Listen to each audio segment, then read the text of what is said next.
So the second game on Saturday is a great matchup between the Baltimore Ravens and the Green Bay Packers. Now, both teams suffered injuries to their marquee quarterbacks in the game week 16.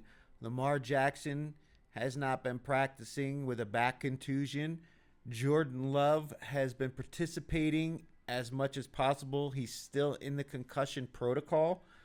It does look like both teams will have their quarterbacks available to them, although Willis didn't look bad for the Packers, and Huntley, he was serviceable against um,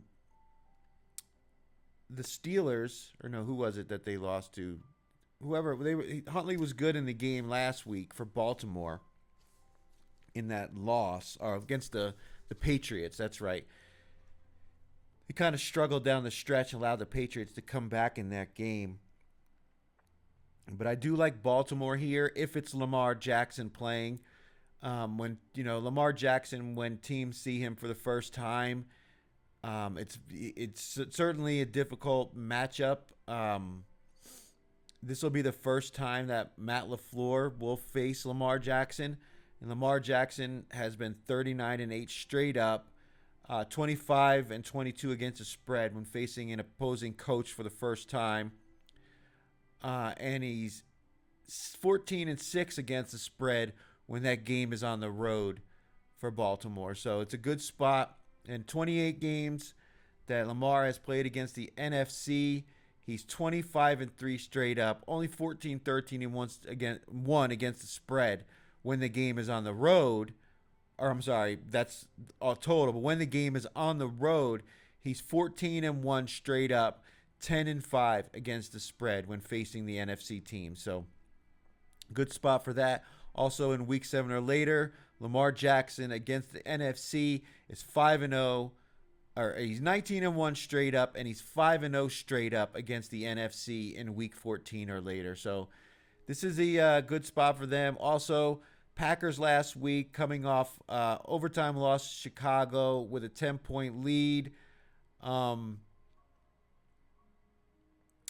Has historically been a good spot for LaFleur to bounce back, but over recently he hasn't been that good in this spot.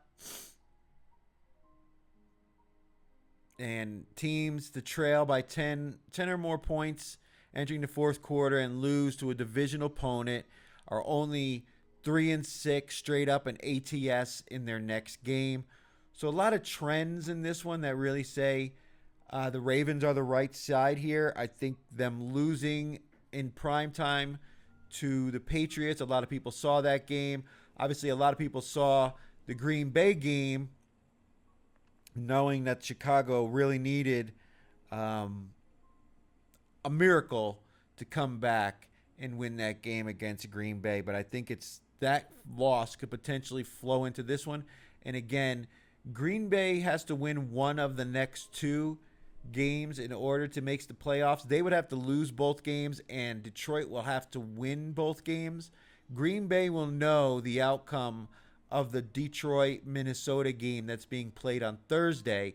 If Detroit loses that game, essentially Green Bay could lose and still win next week and be in, even if Detroit was to win in week 18. But I like Baltimore here. I like the money line. It's plus 145 or better, depending on where you're shopping. I do think Baltimore can win this game. I think it's going to be a low-scoring game. I don't think either team is going to really, have high-powered offenses in this one.